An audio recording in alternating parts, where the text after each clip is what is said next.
You can't avoid pain, but you can choose which pain is worth it.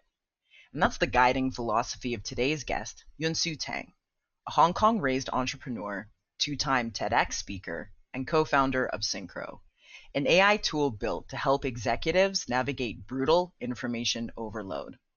We're going to talk about her journey from Hong Kong to the London startup scene and unpack things like imposter syndrome, walking away from a stable career, and even chat about why anxiety might just be a product of a lack of data points. We're also going to talk about Syncro's mission to turn noise into signal for advisors and executives who are navigating constant change. So if you're building in a world of infinite inputs, this one might hit home. Welcome to Innovators Inside. Let's dive in. Yunsu, welcome to Innovators Inside. Very nice being you, Ian. Thank you for having me. Absolutely. Yeah, Lane and I are looking forward to this conversation. For folks who don't know you, I'm just so pleased to welcome Yunsu Tang, a Hong Kong-raised entrepreneur, 2 times TEDx speaker, and co-founder of Syncro, an AI stakeholder intelligence startup. And I have so many questions for you about what that means. Hi, everyone. This is Yunsu Tang. I'm from Hong Kong, and now I'm based in London as an entrepreneur. It's interesting because I'm not just from Hong Kong, from the countryside of Hong Kong. I grew up in, on the countryside in New Territories, and my family has 1,000 years of history in Hong Kong. So that's kind of like an interesting background, and that's what I talk about in my TEDx talk, and I'm all for women empowerment. So my story is that I grew up in Hong Kong.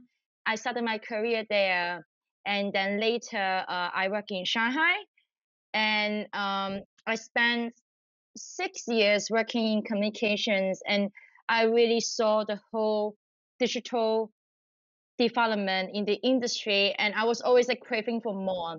So at one point, I just decided to leave everything that I built in my career and came to London to do a master degree in management of information systems, and that's how my startup journey started. I started building, 2 startups. I want to hear in a second all about the startups that you've built, but let's talk about that journey because, I've spent a lot of time in Shanghai. It is an unbelievably vibrant entrepreneurial place. Everybody's hustling, always moving, lots of great tech startups. What is it? Is it just school that brought you to London, or were you looking for something else? And how did you first get exposed to the world of entrepreneurship in London? So first of all, I think the exposure to entrepreneurship was always, I think it was always in Hong Kong.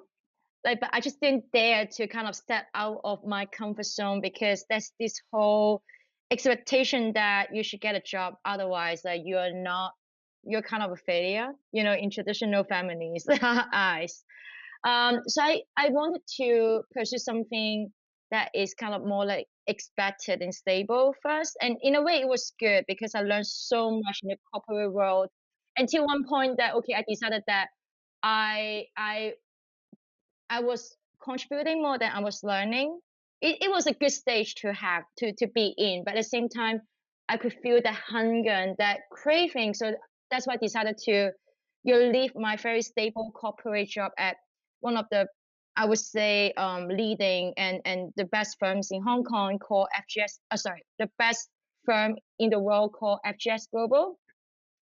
And during this time, when I was doing my master degree at the London School of Economics, I had a project called Spring Week.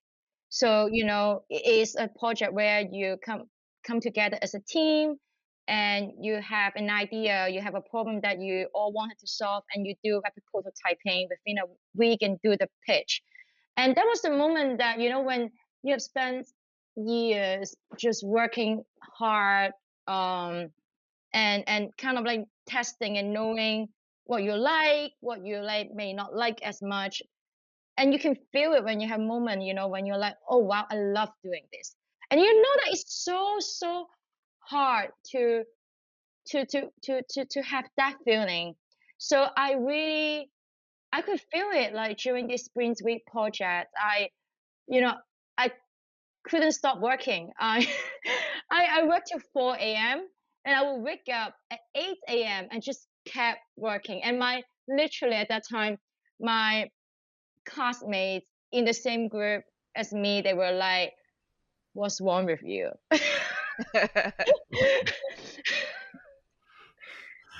You had the obsession. Yeah, I think if you find something that you're like, I don't need to be paid for to do this, but I'm going to work so hard for this because I love it. Yeah, grab that, you know? Well, I think that's really good advice for anyone in anything. I think there's a lot of people who, follow paths they think they should, or maybe just the paths that are in front of them, and never, they never achieve that feeling. And that is a little bit of your first startup, right? As I understand it, like a little bit of your first startup was really dealing with the angst and the questions that come around how we're tackling career. Can you tell us a bit about that and how you ended up in it? I think after spending years in the corporate world, I was at that age that I just started having a lot of questions. And I didn't, like it's funny because I guess it's because I grew up in Asia and mental health problems aren't that widely talked about. And so like, there were a lot of feelings that were piled up that I didn't know what it was. And I didn't think I understand myself. I just spent my life, chasing after, titles, whatever I thought that should be expected for me, if that makes sense.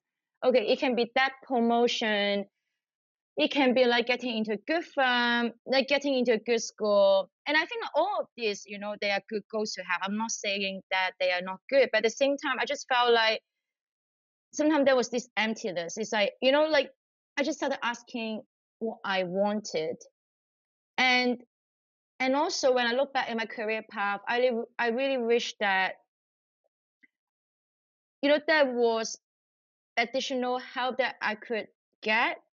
I think I literally built my career by myself from scratch. Like I mean, yeah, like my grandmother, I grew up with my grandmother who speaks a dialect called Whitetail. And as I mentioned before, I grew up in a very traditional family, a lineage family, a heritage family. So, later I found my way into the city, Hong Kong, and I just had a lot to navigate. And I was just like, I really wish that there was this support and help that could be provided, and that's why I wanted to offer that. So at the end, like now that like after I moved to London, I learned that London is just a more open environment when we're talking about mental health issues, emotions even, right? And I just learned that okay, actually the whole time I was suffering from imposter syndrome. Like I couldn't name it, like, like throughout my whole career path, I just like there was this like feeling of inadequacy, like this, anxiety that I couldn't name. And so yeah, like I wanted to help people. It's almost like now that I get older, I wanted to save my younger me. and so yeah, that's how I started Sydney. So later we did during 300 user interviews. I talked to, a lot of overseas students, overseas professionals, and at the end, I figured out that what people suffer with the most was, yeah, career anxiety. So yeah, like later we specifically focus on that. And what made it even more meaningful was that I found out that there are international students who are currently paying £30,000, or like, I guess it's like 32,000 USD for career coaching to get into a elite firm, like get into Goldman Sachs, like McKinsey.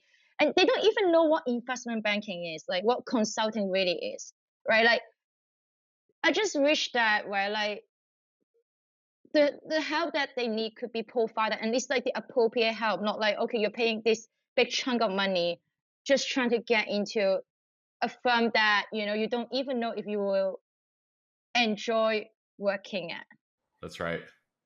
What a powerful set of problems. And it's interesting because, imposter syndrome, you said you started there with that realization that you felt it. And what strikes me is like that's universal. Like, hasn't everybody felt that? And yet we don't believe that anyone around us is feeling it, right? That's the whole point of it. I think that's such a fascinating thing that we all fall into this trap, no matter how successful we are, no matter the grades, the jobs, the friends, the family, whatever the measure of success is. We all fall into this trap, and it can be debilitating. I'm curious, like, because you mentioned that you walked away from everything that you built, and then you felt this emptiness and you felt this imposter syndrome. How did you overcome that?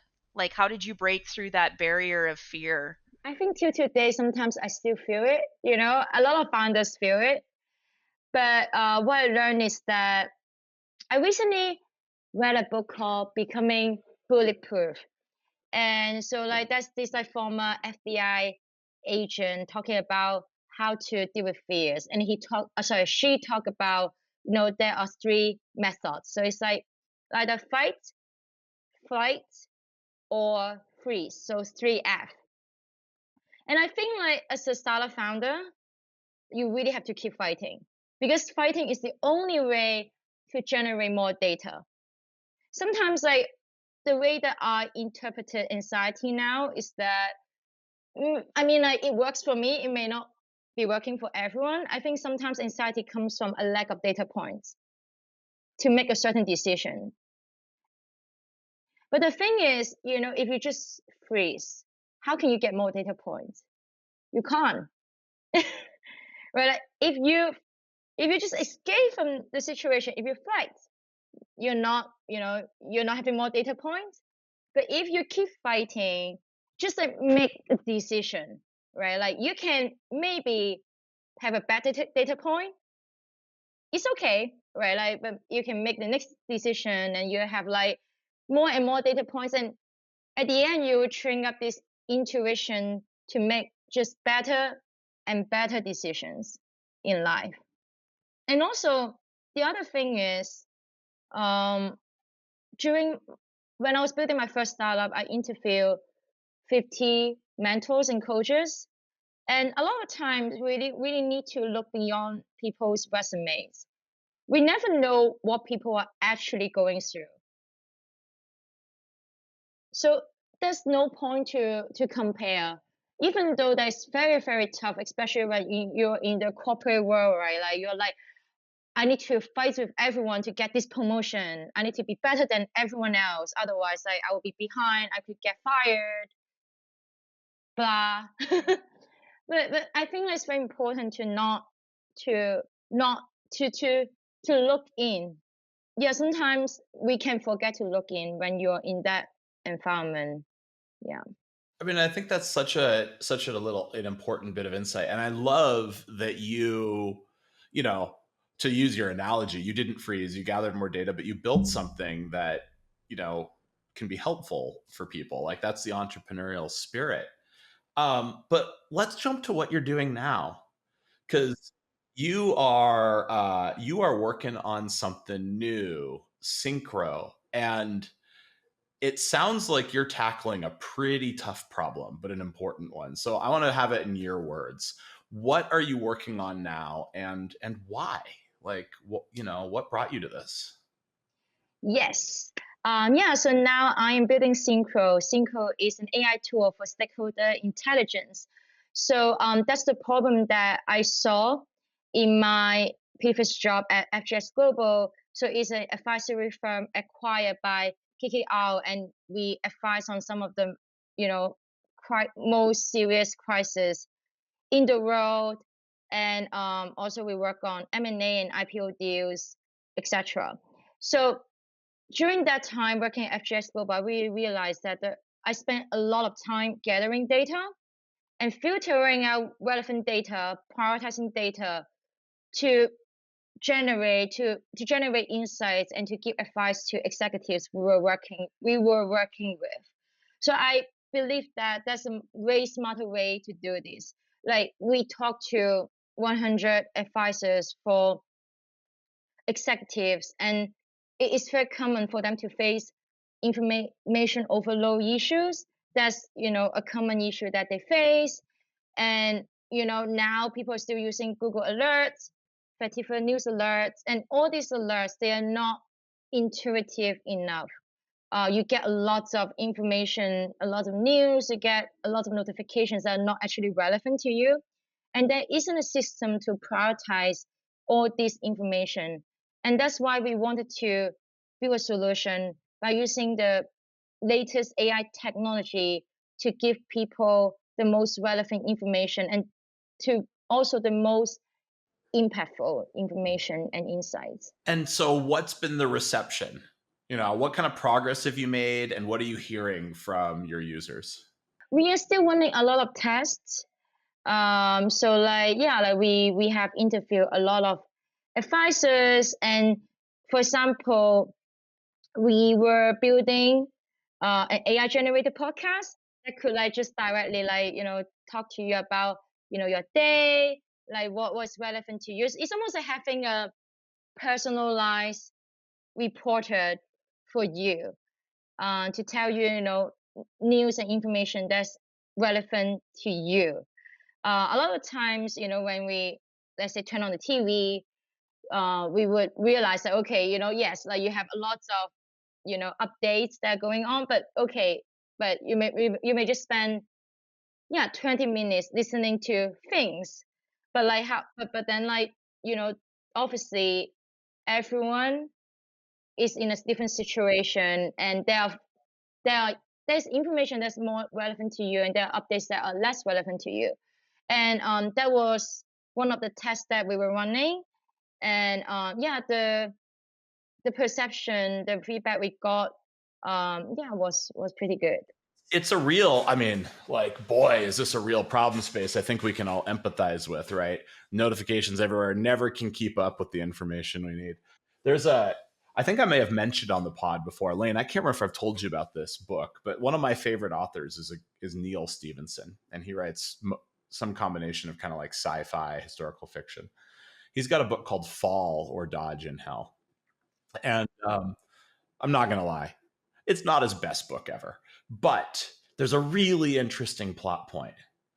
And that is that in the near future, there is such information overload that the people who have the tools, who have the money and the resources and intelligence to have the tools to help them filter it, are productive, contributing members of society, and they are differentiated. The strata is determined by the quality of the tools they have access to. And the people who don't have access to these tools literally go insane. They are literally overwhelmed. And I think about that a lot, actually, in today's world, right? Where we have AI generating content, AI receiving content, and we're all just trying to figure out the signals we need to do our jobs. What's that called when you've got too many choices and you become frozen and like you can't choose because it's like I get that on Netflix where I'll look for a show for like 30 minutes before I finally choose something, and I think it's just like choice overload. I don't know, can be related to that information overload where it's just like I don't know where to go, what to do, what to consume, and that makes total sense because I feel that insanity sometimes. So it's called choice paradox. And yes, thank you. So if I look back at my previous job, I would literally spend half my day filtering out data, prioritizing data, and generate reports to the senior executive teams at different companies, depending on the industry, depending on what situation they're facing. And I do believe that type of work, if we can scale by using AI, a lot more people can be benefited from it at the end, not just senior executives at large corporations. Is the tech good enough yet? Are we actually there to be able to deliver on this promise, or are you having to do some fundamental research? It is an ongoing journey. Yeah. That's how I put it. I'm glad that, now with different foundational models, I think generally the public and people are more open to accepting AI as a technology, like the openness is there, even though like obviously there's also some sort of fears. And a lot of times, like with these foundational models, you still have to run a lot of tests. You still have to, like, when you're working with, people or any like potential users in different sectors, you still have to keep iterating. That's what we are doing. Just Yeah. keep iterating. What's the biggest challenge that you think you're facing right now? The biggest challenge I'm facing, I would say, like, it's really to figure out and to narrow down that the most important feature that users are looking for. We went through a huge pivot. So actually, when we started as a renewable energy legal tech tool, and we got buy-in from some of the world's largest renewable energy suppliers, and we got a lot of contracts for testing and sampling. And like, it was very rewarding, like when you could get that trust from your design partners that are like such large organizations. And yeah, so like we spent 6 to 9 months like working on that. And at the end, we decided to pivot for better founder market fit, like so that we are working on something that's closer to my background, than something that's like in law. What have you learned that's been surprising you on this journey? Because I mean, you're touching political signals and news signals and trying to drive intelligence. But eh, in my experience, every time you sort of start to put definition around a problem, it turns out there's something pretty surprising that you have to ingest and think about before you actually come to the solution. So what has surprised you on the synchro journey? I think that goes back to the question you asked about the challenge before, because obviously I spent a lot of my time filtering out public data, thinking that that would be almost like one of the most important piece of information, what you see online, like what people are saying online, right? Like, but then later when I talked to advisors, one thing that I found is that, and it's very true, is that what people are saying online sometimes don't represent the whole truth. Information that you can gather online, right? Like about maybe a person, a public figure, but that doesn't mean like that is the most accurate piece of information. That's a nice way of putting it. Like, I mean, no, because I mean, people deliberately mislead, but also people show their best selves. People put their businesses in the best light. There's a lot of noise in the system. Like, I'm going to date myself here, but I worked on a project almost 20 years ago that was fascinating because we were trying to figure out how to extract intelligence and information out of the internet when most of the internet was like ringtone spam, right? So there's all kinds of bad data. So yeah, like this is tough, right?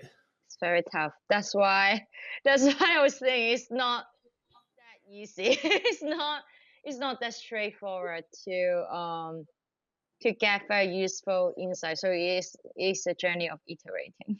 Yeah. I love hearing that because I think that's what makes the founder journey worthwhile, right? Like if you were doing an easy thing, a million people would be doing an easy thing. And I can tell you the concept of not just information overload, but actually the concept of synthesizing up to date signal information to make decisions. I hear about it all the time. Importers and exporters are trying to figure out what the rules are every day, not just because of tariffs, right? Because of changing policies and things like that. Security forces and decision makers are trying to, do these things. Corporates, investment bankers are trying to figure out, how do I maintain that edge? Like, it's kind of crazy. So here's the question: are you looking ahead at a future when there's no human in the loop, or are you really just thinking about it is all about giving humans the superpowers to keep up with the machines? The thing is, if you look at what I built in the past, right, it's a very human thing. I do believe that I don't think a human element can be taken away. The more developed like technology is, the more people are looking to actually connect. What do you mean by that? Like the more they want to connect. Like I'm curious if we can dive in on that a little bit. For example, like what Ian mentioned, right? You see a lot of AI generated content online. And now like I see this shift to like in people's minds that people are looking for something just genuine, you know? Maybe they even like be like, come on, give me like a grammar mistake, Instead of long dashes, just give me something real so that I know that I'm not like reading something that is like written by AI. That is not like AI generated, right? Like they would want it, I think people are looking for that, because the reason why I know is because I've been writing my newsletter, and literally there would be people who would tell me being like, I'm so glad that you're being so raw and honest online, because I'm just so tired of all these AI generated LinkedIn posts. Yeah, that So is such an interesting insight. yeah, I don't think AI is really replacing the core needs of a human. What we want hasn't really changed, because at the end of the day, it is human behaviors. It is our wants, our need, our desire that are driving us. It's so true. And so how do you keep that perspective in mind as you're building this company, right? Because this company is a very tech-centric company that, yes, empowers humans. But how do you keep in mind that idea that actually people are people? Our needs, our desires, and drives are consistent across time and space. I would say even when you're building a tech product, you have to really care about who are using it. You have to really care about your users. I always like to say that, you need to get into the mind of a user.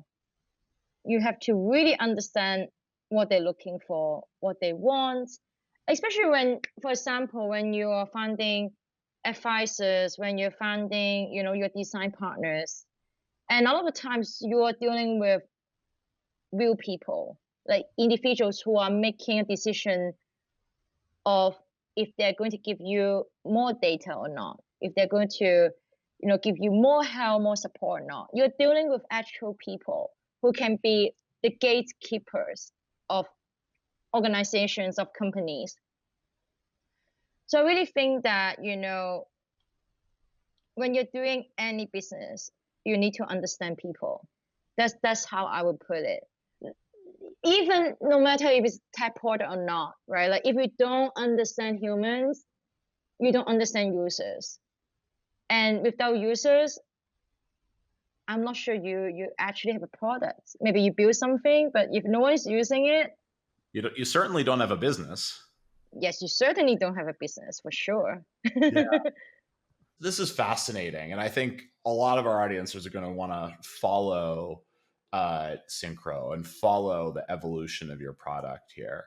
But let's talk a little bit more about you and your journey and how that has contributed, right? Like, everybody's got their own unique journey, but yours is in many ways quite surprising for the environment you're in. So, what are some of the elements of your journey in your past that you draw on as a startup founder? How does it help you? But also, where does it make things hard? the founder journey is sometimes held up on a pedestal of, oh, like magic founders figure it out and get it done. No, it's bloody impossible. So I'm curious, like your story, your history, how do you draw on that to, do your job as a founder? And where are the strengths and the weaknesses of that journey? I have a lot of grit and I'm very resilient. That's the thing that I keep hearing. At the start of the podcast, I mentioned that I, grew up in a very traditional family. I spent, I think, like almost 18 or 20 years living in a village in Hong Kong on the countryside. And, growing up, life was very simple. I grew up with my grandmother, like, who couldn't, who's, yeah, spoke a completely different language, right? Like, it's very close to Cantonese, but yeah, like, it is a vital dialect. So, to survive in education and then in my career, first of all, I had to speak very good Cantonese. And then, okay, as I made my way to the city, then I'm like, okay, everyone use English at work. Then I had to, pick up English. And then later, okay, now like, all these firms, they were getting more and more Chinese clients. And then I had to improve my Mandarin. Right? Like I felt like I just learned to be very flexible early on and very adaptable in very tough and competitive environment like Hong Kong very early on. And I don't know if it's good or not, but I felt like I've always been in survival mode. And now being a startup founder actually, sometimes it puts you in that mode and that's what I'm used to, right? Like if you just give me unlimited holidays, right? Like I will actually feel depressed properly. Absolutely. I don't know, like if I am just so used to suffering that now I find joy in suffering. What a what a That's summary one for the of quote founder card. journey. Yeah. Right. I love that. Like the story of resilience. Like I think resilience and grit are things that, I think clearly separate the founders that figure it out and succeed. I'm not sure I want to send everybody a message that is like, oh, you have to find joy in suffering, but the resilience is true. And I love that. I think there's something to be said too about like suffering for something that you think is worth it. Do you know what I mean? Like it's one thing when you're in an environment or a set of life like where you feel like you can't get out of it or it's not what you chose for yourself, but when you're like I'm doing this because I can see what's on the other side of the suffering, I think it's different. Like and I think too cuz I look at it like I'm not a founder, but I'm a creator. Like I write stories and I write music and stuff like that. And it's a struggle a lot of the time to make anything out of that. Um, but it's like suffering for the right reasons or something. I don't know. As we kind of wrap up here, I want to look ahead before we look back. And as on the look ahead piece, what's next for you? You're building a company, you've got a lot on your plate. But what's next? Like, are there milestones in the firm? Are there personal accomplishments you want to achieve? How are you going to measure your progress over the coming 6 months, 6 years? We're currently negotiating potential partnerships with some of the world's largest advisory firms, and that is one of the milestones that we want to hit in the upcoming year. And I do believe that information overload is a huge issue, and I do believe that the type of work that I was doing, filtering out information, generating insights, is something that can be done by technology. And when we're able to use technology to scale the solution, we are able to benefit more and more organizations, even like the small companies, small business owners.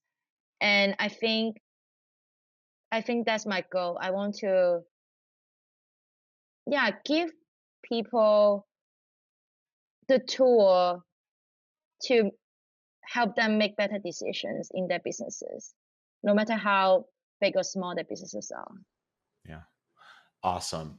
And for people that are interested in, the founder journey themselves, what's one piece of advice you'd give them beyond enjoy the suffering?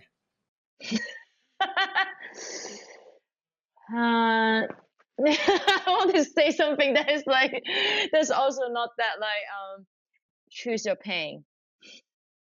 Choose your pain. Like, no matter what you're going to do, it's going to be hard. You're good. Like, you can choose to be at a job that you hate, and then it pays you a stable salary, and you may feel pain, or like you do a business on your own, and that's going to be hard, very hard. Have to do everything.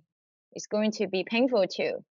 So choose your pain and enjoy the process when, yeah. And I think that being able to choose is a privilege. So yeah, make a good decision. It's a privilege to make a good decision. I actually think that Amazing. there's a lot of power in that statement. So that's a good one. Thank you. Yeah. Well, it is a good one. And it's a good note to wrap on. And so this has been a really fun conversation. Thank you for coming and sharing your journey. Thank you for sharing what you're working on, and your advice, and the power of choice that we all exercise over how we spend our time. For people that are interested in staying in touch, what's the best way to keep up with your work? Are you on LinkedIn? Should they follow your Insta? They'll go to the company website. Where do you want to send people? Yeah, like connect with me on LinkedIn. Also, yeah, follow me on Insta. I am quite active on both platforms, so I respond quite quickly, and yeah, connect with me. We will send them your way. You heard it here first. Go connect with Yunsu Tang, and thank you so much for joining us on Innovators Inside. It's been an absolute pleasure. It's very Thank nice you to meet you so much. Very nice talking to you both.